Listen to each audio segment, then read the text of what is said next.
Okay, guys, so I just realized I actually missed a death battle. I didn't realize this was a death battle. I thought it was just a DBX, but it's a death battle of Spider-Man, the 2099 version, and Marvel Batman Beyond. So obviously, come on, who doesn't know about these two characters? This should be a pretty cool fight, but I didn't know it was a death battle. I thought it was just a DBX until I actually saw how long it. That's what she said. Yeah, whatever. But yeah, this is a long ass video. Let's get right to it. Should be interesting. I might skim through some parts. And Miguel O'Hara, the Spider-Man from 2099. He's Wiz and I'm Boomstick. And it's our job to... The Joker? Ah, but with a Z, because it's the future. Well, naturally. After possibly the most dangerous motorcycle chase ever put on television, Yeah, it's cool, he's got a helmet. Terry found himself inside an isolated mansion owned by an elder... So he's, this is, I'm guessing, wait. Yeah, this is Batman. I think. I could be wrong. elderly billionaire. Joker? Ah, but with a Z, because it's... Isolated mansion owned by an elderly billionaire named Bruce Wayne.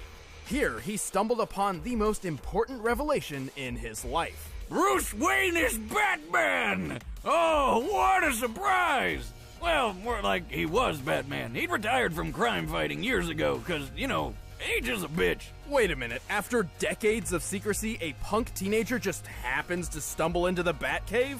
For crying out loud, if he'd found my secret lair, he'd have been vaporized on the spot. Yeah! Anyway, Terry's roller coaster of a day still wasn't over. Turns out, his dad got murdered. Dad? Bummer.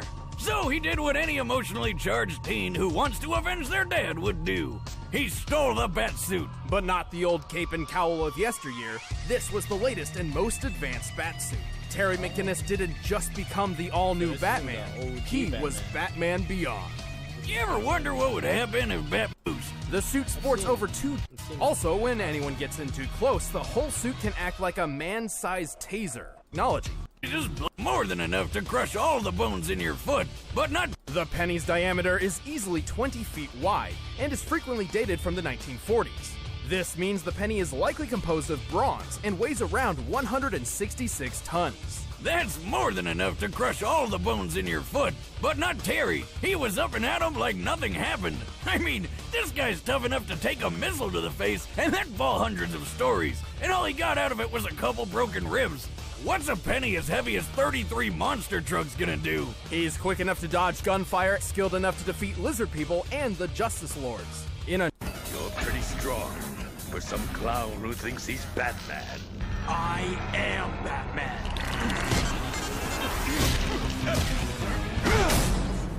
And this Batman Beyond is no joke. So, and compact web shooter devices on his wrists. He actually has organic spinnerets in his arms, I don't which know create about and this release version thick, of durable Spider-Man. strings of webbing. Because they're natural, these strings are really get to chemically fight. identical to spider silk, with a tensile That's what I strength learned similar about to it. steel. you stop you losing injectors. Infrared scanning. Anyone would have a hard time trying to sneak up on future Spidey. While Lila was originally built as a home appliance, she can be stored on Miguel's portable communicator. She can act as an onboard lie detector and do advanced calculations to the 20th decimal in a millisecond, which is flippin' amazing. Fun fact, Lila's appearance was based on Marilyn Monroe. Arrgh. Not that anybody in 2099 seems to know who Marilyn Monroe was. Okay, seriously, how did they lose so much information? Roughly estimating its size compared to the Spider-Man on the roof, then comparing the Empire State Building's mooring mast, this should weigh, at most, 200 tons. So basically, Get the meals that sound good. Okay. Here we go. I think, yep. McGinnis, keep an eye out. I've been seeing some odd reports regarding this part of the city.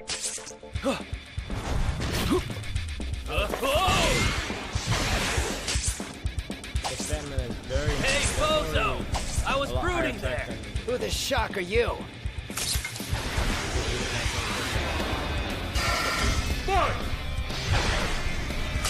You don't even have to.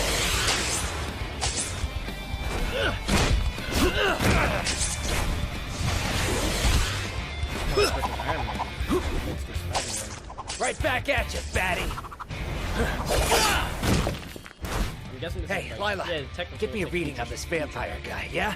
Of course, Miguel. I can't identify his tech or fighting style, but I can try hacking his suit.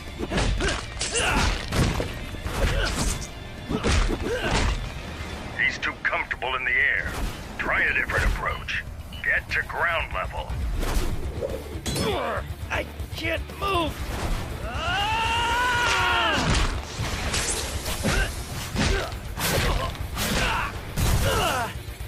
Damn, that hurt. Something's trying to hack your suit. Our new friend, no doubt. How's the hack going? Nowhere fast. Get in close and finish this quick. No problem. So it's not Can my like a fangs suit, huh? pierce his suit? I think so. Then I'll finish this myself.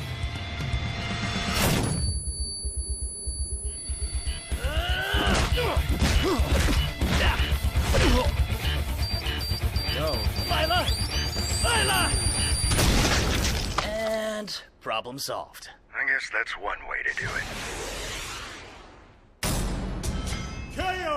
I'll never get tired of seeing people blow up. It's always such a blast. Thanks to Bruce's counsel, Terry I always used his found that kinda flashbang to hard, 'cause take you normally advantage of don't see Miguel's sensitive eyesight, blowing up and like his that, electric and, shock that can short out large machinery to deal with Lila. the actual show Yeah, that unlike feels Bruce, the like- poor girl wasn't really built for combat. And while her hacking again, skills were top-notch, the isolated like, Batcave had the two responsive defenses to characters hold her off. fight each other. Even still, Terry's that. stats edged out Miguel's in Not more all. ways than one. When it came to maneuverability and durability, they were mostly even. Both could dodge bullets and weave through the air. Both could survive heavy ballistic hits. But unlike Terry, Miguel's never outraced anything faster than a Mach 19 ballistic missile. For physical strength, Terry had him beat too. Recall that boulder that he lifted underwater.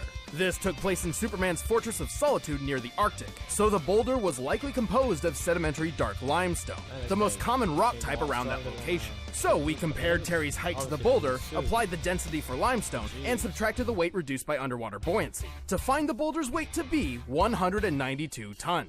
And he tossed it aside like it was nothing. Terry's peak strength in the Batsuit has to be more than 200 tons. Assuming Miguel applied his fair share when holding up that antenna, his best strength feat we know of is at max 100 tons. But he's a Spider-Man. Spider-Man can lift more than that, right?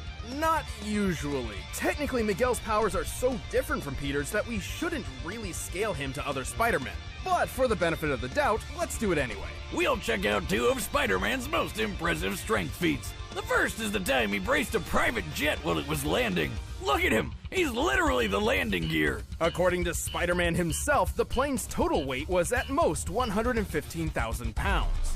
Adding the thrust from a Whittle W1 engine, which this small jet is most likely to have an engine comparable to, this feat comes out to Big-ass 58 tons. Not even close to Terry's 200. Then there was this one time where Spidey had to push way past his limits to lift what he offhandedly compared to as a locomotive. Since he could measure the plane, it's likely he's accurate here, but given the time period, that's still only 130 tons at most. It's clear Terry had a pretty sizable physical advantage. And just because Terry's mind wasn't as fine-tuned as the original Batman's, didn't mean he's dumb. Even more, Miguel never trained like Terry did.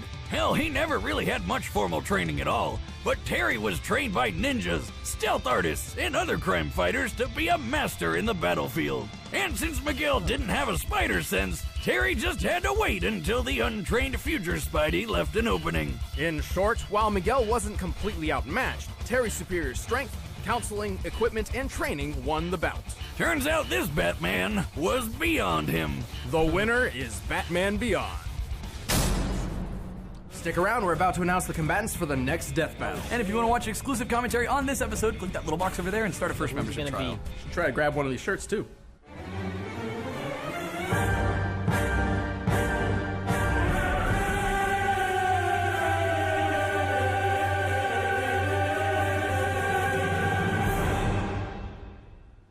Wait.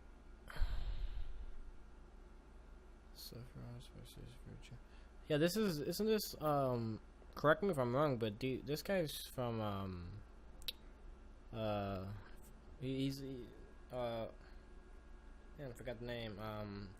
He's isn't he like Dante's brother? Oh my gosh, I could be terribly wrong. I'm pretty sure he is. Whatever the case, these two characters seem very familiar. I feel like I've seen that guy in an anime, and this guy seems like Dante's brother. I could be wrong. But whatever. Correct me if I'm wrong. And I don't know too much about those characters. But December 18th. Look, that's pretty soon. Look forward to that. Subscribe. You know. If you enjoyed this reaction, don't forget to like, subscribe, and share. As always, honestly, like, I kind of thought I thought Spider-Man was gonna win, but then when I saw how, like, that Batman suit, how strong it was, and the penny and all that, I don't know, it started to make me think, like, oh, maybe he has a good chance. But after seeing that last part, them, like, talking about it, you know, it makes sense, you know, that Batman won. Obviously, his strength feats are way higher, and honestly, it wasn't even his strength that won. He just attached some bombs and blew them up. So, you know, kind of, I guess they were also, like, using durability tests, saying that he was way more durable. But whatever the case, that was a very interesting fight. It was pretty cool. I hope you guys enjoyed it. And as always, I'm Heavenly Sam, and I'm out.